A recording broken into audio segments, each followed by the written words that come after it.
everybody say, well, we're back. It's best character in the inaugural Game Gen Awards and also best story. Yes, with these are no two remasters. Yeah, no remastering in this one. So we're going to start off with best character, and there's been quite a few.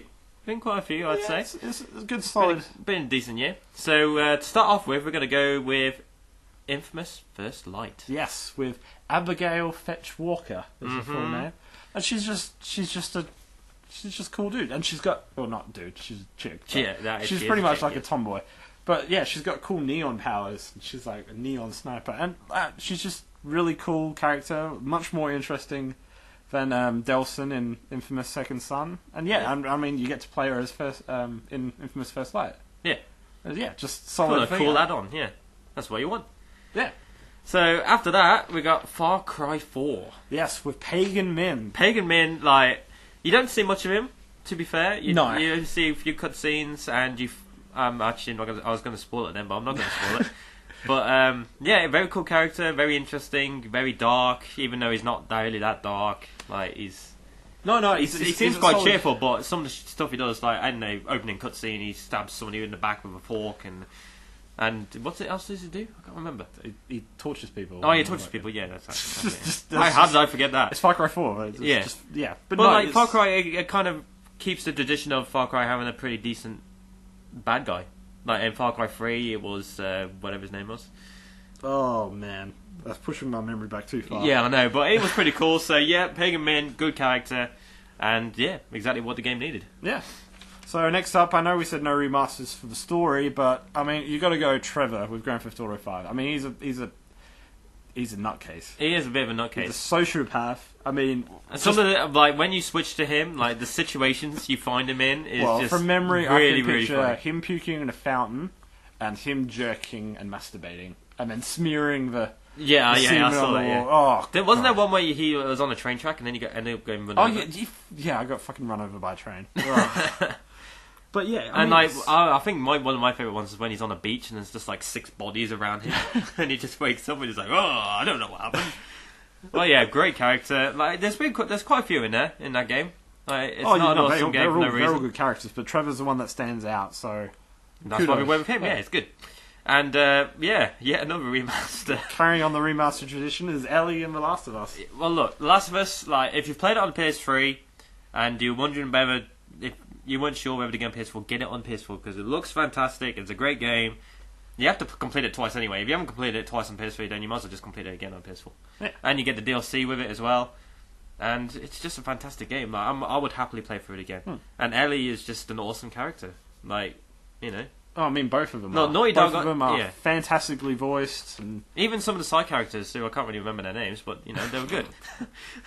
Yeah, not that memorable, but yeah, it's just a fantastic game. Like the story, Naughty Dog has storytelling down to an art, which is so much more better than any other company at the moment. So, what else can you do?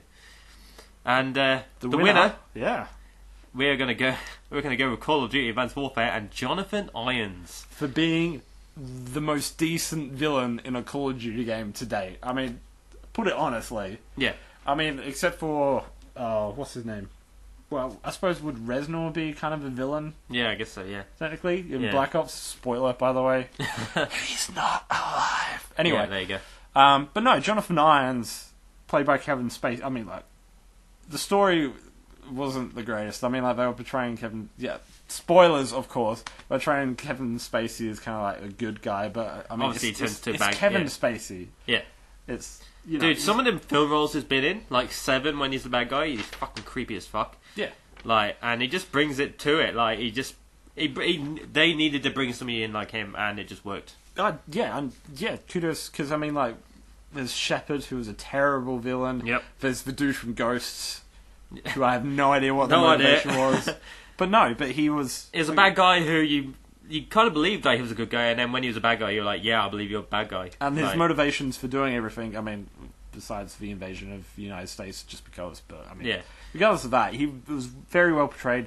Graphics, it was like a photorealistic Kevin Spacey on the screen, and yeah. And he did a great job. Like, no wonder he's an Academy Award-winning actor.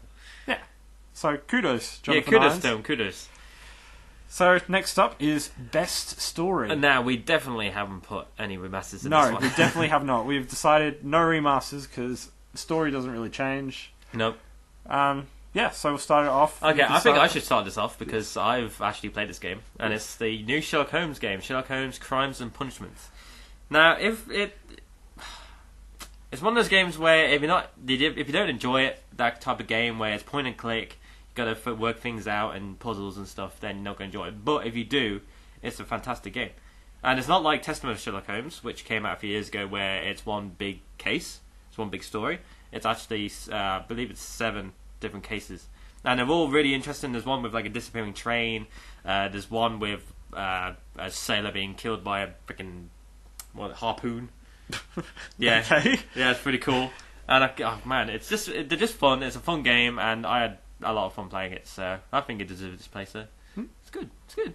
That's a good, justifiable reason. But next up, Middle-earth: Shadow of Mordor. It's a Lord of the Rings game. There's quite a lot of lore behind it. It does the lore very well. Yep. It's a good story with the Wraith and the Ranger all interacting together. Yep. And yeah, it's just a vengeance fight against Sauron. Yeah. It's Lord of the Rings. Who doesn't want to beat up Sauron? Who doesn't want to fucking win against him? He's awesome. But no, like I said, Lord of the Rings got a lot of lore, and it portrayed the lore very well in an easy to understand way. As well, Yes. Because it can get Which is fucking crazy. Yeah, which is exactly what you needed. So good game, good game. Next up, South Park. South Park. The Stick of Truth. The stick of come on, it's brilliantly done. It's Yeah. the decent South Park game, and this is coming from one of the worst South Park seasons ever before done with like farting Canadian marriages. It was just weird. But the game is parody of so many things like Game of Thrones and just video games in general. Yeah. And it's got like freaking Nazi zombie bacteria as you're exploring Mr. Slave's asshole, because you can turn into a tiny dwarf-sized midget by sniffing some dust. That narrows it down. Yeah, that puts it in the fucking best story category right there. Well, I mean, there's also like Nazi zombie aborted fetuses that you fight. Yeah, exactly. Yeah. No game has the balls to do that other than South Park, so fucking why not? Alright, next up, Wolfenstein. Wolfenstein, the new See, order. I didn't think this came out this year, but it did. It did, right at the start. And it's a really good game. Like there's a decision near the beginning of the story where you have to make, which puts you down 2 different paths, which is pretty cool.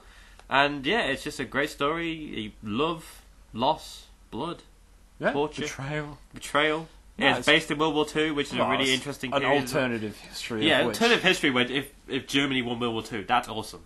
Yeah, and it doesn't go into the whole supernatural kind of stuff. Yeah, which like is good. The reboot did, which was terrible. Yeah. But yeah, no, it's a good solid thing. Got a good awesome game. You haven't played it yet. It's getting pretty cheap now, so you can go out and pick it up because there's a great...